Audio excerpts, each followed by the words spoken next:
Hello and welcome to the World Extreme Medicine Podcast. I'm your host, Stephen P. Wood, EM in Critical Care NP, EMT, Wilderness and Extreme Medicine Fellow, and your podcast host for today's episode of World Extreme Medicine. It's great to have you joining us today. We're thrilled that you are spending your time with us for today's podcast. And today, I'm excited to have a guest, Dr. Alex Taylor.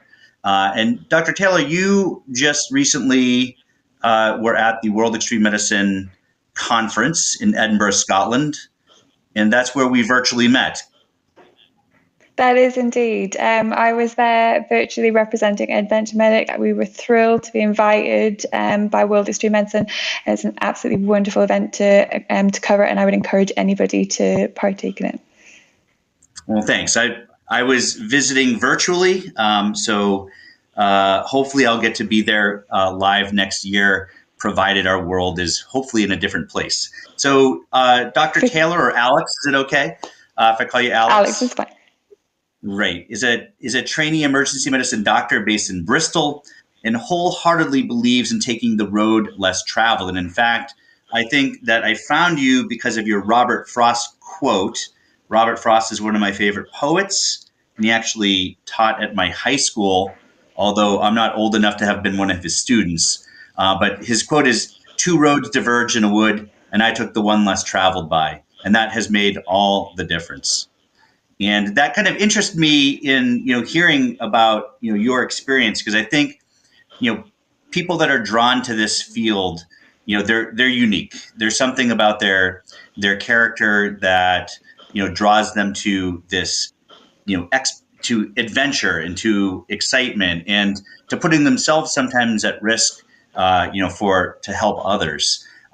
You've got quite a resume. You've been working as an expedition medic since 2016. You've traveled all over the world, and we're going to talk about some of that experience. You've completed a diploma in Tropical Medicine and Hygiene. You've got an International Diploma in Expedition and Wilderness Medicine, and you just completed your dissertation of Masters in Global Health and Remote Healthcare. How do you have the time to do all of this? You're making me feel amazing. When you put it like that, I'm like, who is that person? That person's not me. But I think one of the founding features that I would say defines how I structure my career and the career decisions that I've made is that I make time for things that are of interest to me. And I think that's what I would say has made all the difference in terms of my job. I am very aware that I know you've had other speakers on talk about the career treadmill. And I think that is, it's a very difficult problem to get your head around. You enter into medical school, nursing school, whatever form of healthcare it is that you're practicing. And there's this sort of career progression that follows and this pressure that comes with that to kind of carry on up the ladder. And I would say, don't be afraid to step off that and follow your interests. And I think that's why I've managed to fit all these things in. And if there are things that you value and you're interested in, you do find the time for them. For me, I guess, before I even went to medical school, I was lucky enough to fundraise to do a trip to Ecuador with my school. Obviously, that's an extremely privileged position to be in, to recognize that as well. But just the growth that allowed me, the decision making, the independence that came with that, the ability to see new cultures, to kind of self-manage and motivate the team, were lots of things that I've taken forward into my expedition medicine practice, and they allowed me to recognize the value of being outdoors and working in a team. And a lot of those things are very transferable to medicine. So I guess I've looked for further opportunities that were similar along my pathway into medicine, and that is how I've ended up in the situation that I'm in, if that makes sense. Well, that does. Let's talk a little bit about that path, because I'm sure many of our listeners are people, looking to get into this field. Some of them have, some experience practicing already. But I think one of the most important things is, all of us sharing our experience and learning from each other. you were faced with a very difficult decision early on in your career, and that was whether to attend a Fleetwood Mac concert or to attend a wilderness medicine course. And that was really where your career pivoted. That must have been a difficult decision to make. Was it was like so it was a choice of two great things, but I guess that my one of my kind of key points of learning is that there are small decisions that you'll make in life that you think are small at the time, but will actually have the potential to influence exactly what path your life will take. And I loved Fleetwood Mac. My dad used to buy me Fleetwood Mac CDs, and I was really looking forward to going to their concert. And then this conference came up. And World Extreme Medicine offers, conferences just like these in all kinds of locations. And I decided to go for that instead. And so I sold my ticket and I went to this conference. And off the back of that, I met so many fascinating people that were taking so many interesting opportunities, and so many inspiring people that weren't, just going straight into their next training job, that were going to work abroad, that were going to work as expedition medics. And I thought, hey, this could be something that I could be interested in. This is something that would fit with my ideals and something that I could do. And from the back of that, I ended up on their mailing list. And it was that mailing list that then 2 years later emailed out a job that said, come work in our emergency department. You can do, 80% of the rota, and 20% of the time we'll give you for your interests in expedition medicine. And it was that led me to a job later in life that ended up with me working in the field. So I am very grateful to the conference, and I'm also very grateful to Fleetwood Mac. I didn't go with the concert, but hopefully at some point, maybe. Okay, so you haven't yet. So that's the next thing on your bucket list is going to be Fleetwood Mac. Yeah, I guess if it comes up again, I would go. But then if there's something else that comes up better, I've maybe pick that decision instead. I think that's a wise choice. It's a wise choice. So that then brought you to New Zealand, and you had some real interesting experience there. That again, a bit of a non-traditional kind of approach. Can you tell us a little bit about your experience? What brought you to New Zealand, and what kind of things did you learn from that trip and that experience? Yeah, so I think for anybody considering going to work in Australia or New Zealand, I would really encourage them to go, because I think it can seem from careers and jobs that you're in that, putting your career on hold to take that opportunity might not be the best thing, or it seems a bit uncertain. You might be very comfortable in the area that you're in, but sometimes you don't know until you've taken that leap of faith what other exciting situations you might be walking into, and that's definitely true with the Southern Hemisphere. It gave me a lot more independence. I was able to do some quite diverse jobs and also experience a completely different culture. Obviously, the Maori population have cultural beliefs you have to adapt to in your treatment of them. Otherwise, you just don't get the same response that you would get from a Western patient. I actually took up, when I started there, a psychiatry job, which might seem a bit paradoxical for somebody who wanted to work in emergency medicine, is now an emergency medicine trainee. It has proved to be so useful. I guess New Zealand they grow a lot of their own cannabis in their gardens. There's very high levels of psychosis.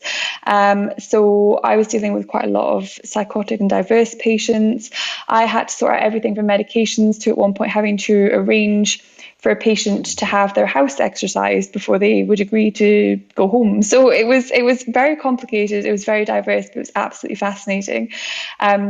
And that goes for subsequent jobs that I had in that country as well. I went on to work in the emergency department. I worked in the minor injuries unit. But it's incredibly, incredibly diverse, and the landscape is beautiful. The people are warm and welcoming. And I really do feel that those experiences benefited me later on in life in expedition and wilderness medicine, and also in emergency medicine. I think, you raise an important point. I've worked in emergency medicine for over 30 years. I think that mental health and, psychiatry was one of the things that was least covered in our training, but one of the most important factors. I mean, that's in the emergency department that I work in. It's an urban setting. It's a community hospital with mostly underserved patients. And there's always mental health as part of their disease processes, and I think that's an incredibly important piece that you can bring. And similarly, I think we don't often focus on mental health in extreme medicine, in wilderness medicine, but it's so vitally important, right, to your well-being, especially when you are facing incredible challenges. I imagine that experience really is helpful. Absolutely. And I think when people fill out their initial questionnaires for any sort of expedition, and this is something that I've really come to learn, they don't, they're more likely to disclose their physical health problems than they are their mental health problems. And even their mental health issues or things that they're facing might not be things that they have even had addressed yet. Like, they may not have a diagnosis. They may have gone through a traumatic life event and thought, what's going to fix this is I'm going to climb Kilimanjaro and that will sort things out for me. And often it's these people that may struggle a little bit more on the trips or may need a little bit more support. And I've taken a lot of the skills that I learned from working in psychiatry, both in the UK and in New Zealand, and that has allowed me to adapt to the needs of these people on the trips, it's been really useful. What I do say, and what I would encourage people who are getting into expedition and wilderness medicine to say to people who are anxious about any of these things, and when you're trying to collect that information, is that you are looking to optimize them for the trip. You're not looking to prevent them from going on the trip. You just want them to be in the best condition that they can be so that you can support them on their journey. And that's my token phrase, if you will.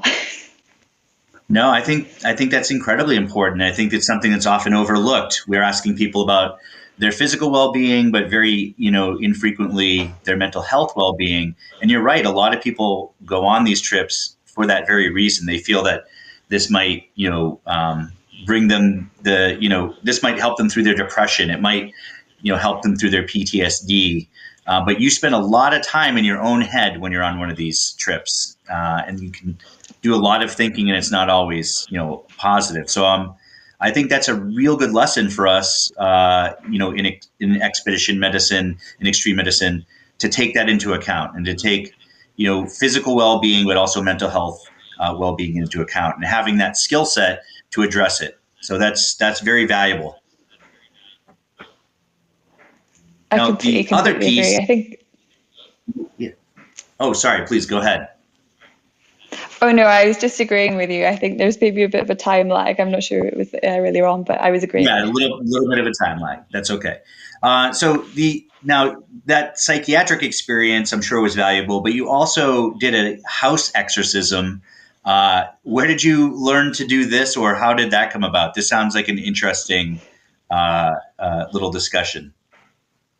Oh, so it's just I guess it's a good representation of the diversity of patients that we would have in New Zealand. And there was, there's that kind of sort of suggestion of, if somebody's had a chronic illness for a long time, they may never fully, they're never going to get fully back to their baseline. You're always just going to get them to the best they can be, if that makes sense. And that doesn't necessarily mean that they're not going to function in the community. And that's true from a mental health perspective as well. So we at one point had a gentleman who just believed that, his house had been occupied by a spirit. And I think he'd intimately had this belief before, and they'd been able to adjust his medications and talk him down. But this time he was adamant that the only way he was going home was if his house was exorcised. And so they said to me, well, it's not really conventional, Alex, but what we'd like you to do is to try and sort this out, because we need this bed because we have another sick patient waiting to come in.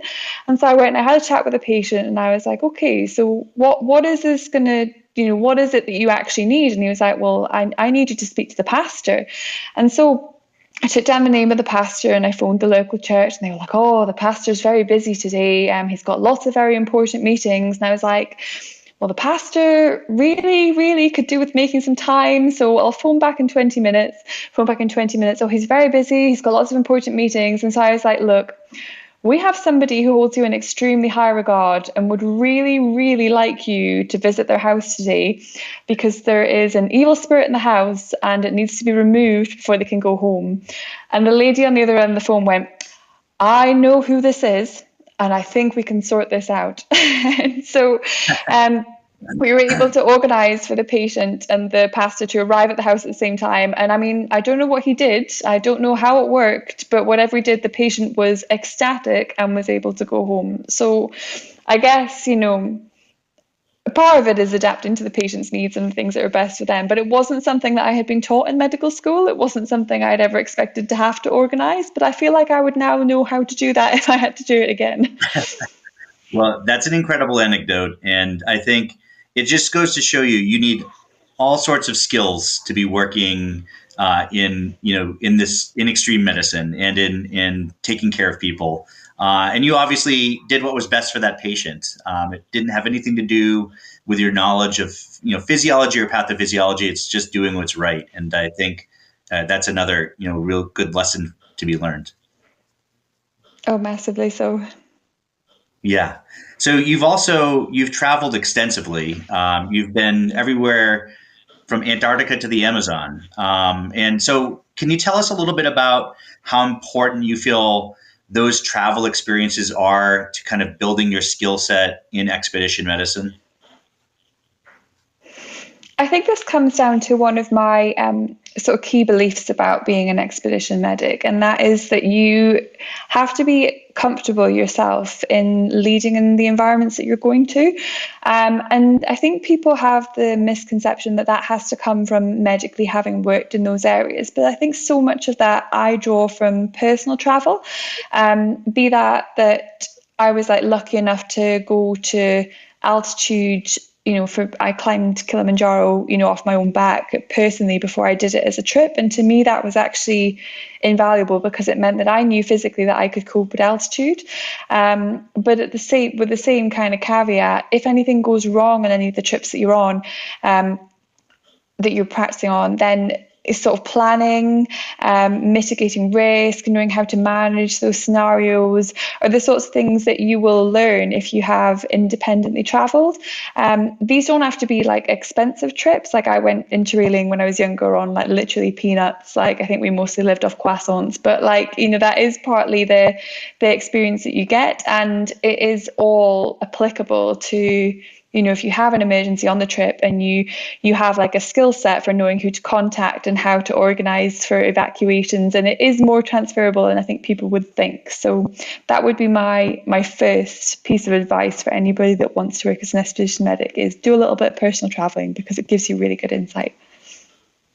No, absolutely. And you mentioned also, mitigation. And I think that's another area that I think sometimes is overlooked in, these expeditions, and just thinking about risk, planning for risk, coming up with plans. What's your kind of approach when you're planning a trip to, mitigating kind of these emergencies?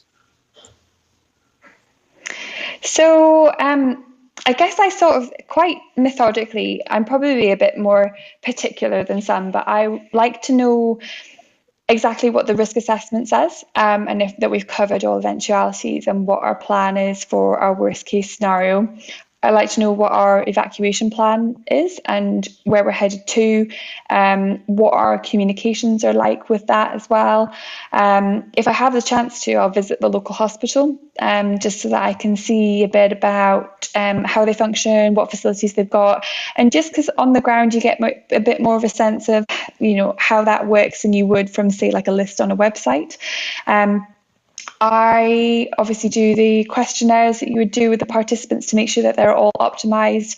If I need to, then I'll get permission to speak to their GPs and just delve a bit more into that with them. And if there's time, sometimes I'll do one-to-one interviews if I feel that's necessary, because as we spoke about earlier, there are things that people just don't disclose on a form that they would rather say to you in person, and it can be difficult to know exactly when that might occur. And then the last thing that I do, I guess, that off the top of my head, is the medical kit. So once I know what my clientele are like and what their health conditions are, then I will try and adapt the medical kit to suit their needs.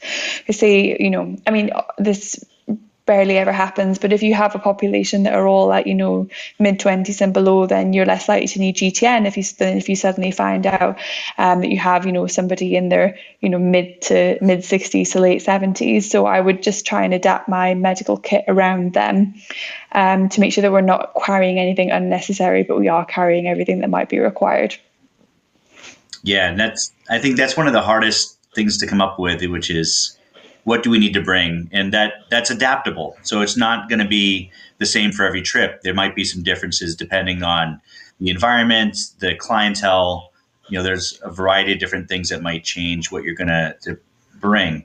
I found, over the years, now I carry less and less. And, you realize I don't know if you are into cooking, but there's a guy named Alton Brown who loves, utensils or something that have multiple uses. And I think, that's what I like to do as well, is try to find something that I can do 30 different things with rather than just that one task. So I think you bring up a good point, which is that your medical kit needs to be adaptable as much as your people need to be adaptable. That's very true. I think there's possibly that there's no truer place for that than things like splints. You could splint a limb with so many different things available to you, and if there is that's probably a key point you'll come away with if you're lucky enough to go on one of the wilderness medicine courses. So yeah, there's definitely, I feel your medical kits do get smaller the more you do these things. Absolutely. Speaking of that, are there any red flags that you kind of look for when you're many of our listeners do very similar things where they're taking people with or without experience on these expeditions? Are there any red flags that you look for, or that things that worry you about a particular individual? And if you come across them, especially when these are paying customers or this is a planned trip, how do you address that? In the, I guess, the politest possible way, if that happens, then my red flag in my head is actually with the company rather than the individual. And that is usually because if the company feels that person is appropriate for the trip, then does that person know what they're letting themselves in for? Or have they disclosed everything to the company? Have the checks been rigorous enough? Do you know that I want to know that they've been honest about what people are expecting, and that can go from everything to what the company is expecting me to put in the medical kit. I had one organisation say to me, "Oh, this medical kit you've built is too expensive and there's too much stuff in it." And I was like, "All right, so what kind of things are you looking for?" And they were like, "Oh, this would be a really good model for a kit that we wanted." And I was like, "This kit is for the French Alps and we are going to wild China." I was like, those are not the same places, and you do not have the same healthcare access. So I guess I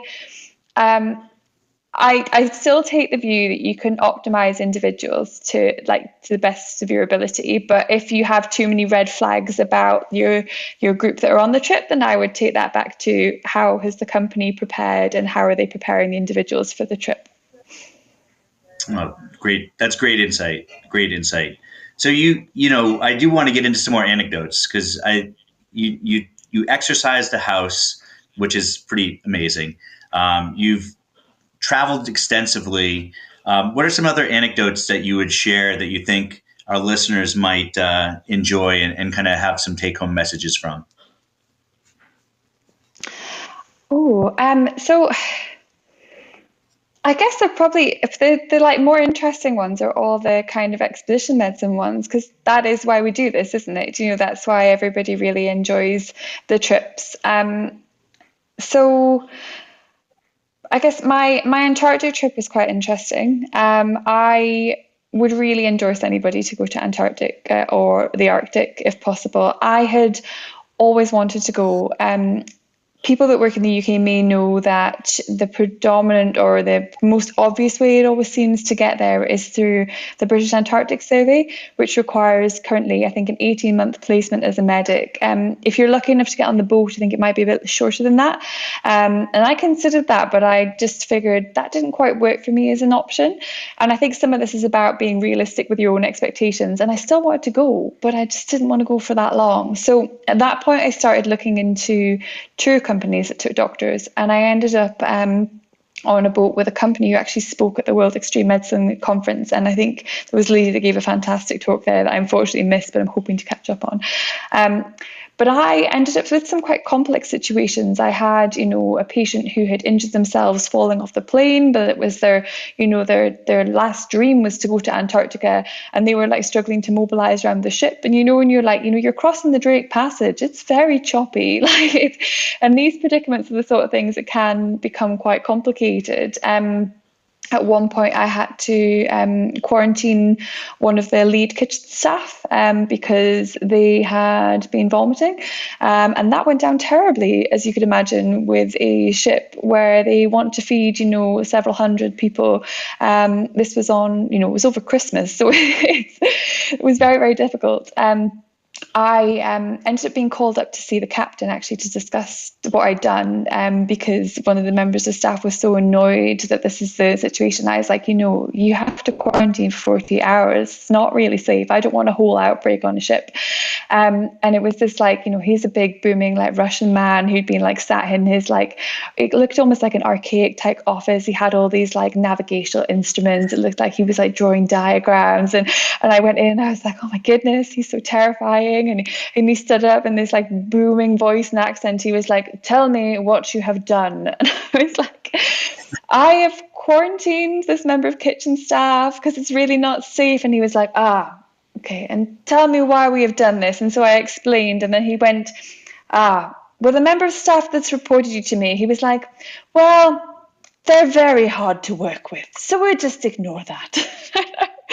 And so he was totally on my side, and I was so grateful of it, so grateful to him, because I was 100%, when you're called to see the captain, I was like, I haven't worked on a ship before, I'm 100% getting a telling off, they're going to throw me off at the port, and actually it was fine. But yeah, I guess a significant amount of my anxieties would stem from a trip that I had done before that, where there was I think an outbreak of an infectious disease, a diarrheal illness from, we think, maybe a salad. But yeah, so you have to be quite vigilant of these things. And you have to stand your ground. That's nerve-wracking to be to going into the captain's quarters to tell him that you've quarantined his staff, and that's nerve-wracking. But you stood your ground, and that's impressive. Yeah, I guess it is, because the thing is with with working in exhibition and wellness medicine, you're part of the leadership team. You're often part of the senior leadership team, but this isn't always, you might be familiar with the environment, but it's not always your comfort zone. It's not your show, if that makes sense. You're not running the trip. You're just there to offer advice, and you're there to assist people. And so occasionally when you have to assert yourself, it can fall badly with people, and they don't always like what you have to hear, particularly on commercial trips. But you just have to stick to it. You have to stick to it. And I've had similar experiences on a trip recently. It was actually UK based, but during the pandemic, and COVID has made things so much more complicated. I don't know if you've done any trips or things yourself, or you've heard of any trips recently that in COVID, but just the levels of precautions that you have to take, and you might have people that are trying to hide that they're sick. You might have people that have have tested positive that don't think that's an issue, and then if you're trying to run something like say a TV production, that becomes really problematic. So just any trip that you're on, don't be afraid to assert yourself, because it is for the health of the team as well as, I guess, your own kind of professional standing. Yeah, no, unfortunately, I have not been able to go anywhere. I feel that I've been obviously going to work and have been going out, but I feel that I've been almost in a prison here for the last year and a half. I'm excited to hopefully get out and do something soon. I love winter camping, and so winter's approaching us here in Massachusetts. So my hope is to be out there soon and enjoying that. So we are coming up on the end of our time, which has flown by, and hopefully we'll get a chance to chat again sometime soon. A lot of our listeners are, just starting to get into expedition medicine into extreme medicine, what would you offer them for advice on how to get into the field, and then maybe expand on that by, what are some things that you do to stay up on that education aside from, the experiences themselves? Okay, so I guess firstly, be passionate and be persistent. So you will need to do something like a wilderness medicine course, because that will give you the initial qualifications that companies are going to say yes to. If you have kind of a bit of broader experience, so something like general practice or emergency medicine, that will give you more confidence and your patients more confidence to practice on these trips. The next thing I would do is develop any additional skills that are pertinent to the trip. So if you're looking to do mountaineering, if you're looking to do kind of polar-based stuff, if you have experience in those like environments, then that is, essential. So that can be from travel experience, or that can be from other trips that you've done. I then would start contacting companies, and this is where I come back again to being persistent. You may get, 20 no's, you may get like 50 no's, but as long as you keep asking the question, then a door will open at some point. And if you take that door, then next time 3 doors will open, and next time 5 doors will open. And the more people you meet and the more you get connected and the more companies get to know your name, the more they're likely to work with you again. So I guess going on from that, my other piece of learning, so I took a significant number of years out. I did quite a lot of this work. I really enjoyed, a lot of the expeditions I did, but there does come a point when you think, I do want to go up the career ladder a bit, because it does help a bit with your standing on some of the bigger trips. So I'm now in a position that I've gone back into training, and I guess to me, I'm learning how to sell that back to them. So I'm going on this expedition. I'm going to be the medic. This is also my own learning. I'm also, developing my own leadership. I have to do the risk assessments. I have to assess all the candidates, and these are the things that I'm learning that I'm bringing back to my NHS job. And I think, don't be afraid to push that. I don't think going back into training should stop you from doing the things that you're passionate about and that you're interested in. Well, that's incredible insight. I think, the important piece there is that you have to be persistent. Especially when you're first starting out, and you don't have the resume. It's going to take time to build that resume and to build that experience. But it's important to be persistent, and it's important to continue learning. And there's so many wonderful courses offered, not by just World Extreme Medicine, but many other organizations. And you also learn by doing, and by going out on these expeditions and working with the people who have, the experience. So we are close to the end of our time. I wanted to thank you, Alex, for spending your time sharing your extensive knowledge and expertise with us today. You brought a breadth of experience, a breadth of knowledge. I'm sure people will want to contact you to hear about your work as well, and we'll include some of that information in our show notes. Thank you, listeners, for choosing the World Extreme Medicine podcast as your source of wilderness and extreme medicine education. For more content like this, please make sure to follow us on Instagram at World Extreme Medicine. We are also on Facebook at World Extreme Medicine, on Twitter at XPEDMed, and visit our website, worldextrememedicine.com, for a wealth of educational content, job opportunities, and other interesting material on expedition and extreme medicine. So thank you so much, Alex. I hope we get a chance to chat again soon, and I hope we get to meet personally in Edinburgh next year. That would be wonderful. Thank you so much for having me. Great. Thank you all, and be safe out there. This is Stephen P. Wood signing off on the World Extreme Medicine podcast.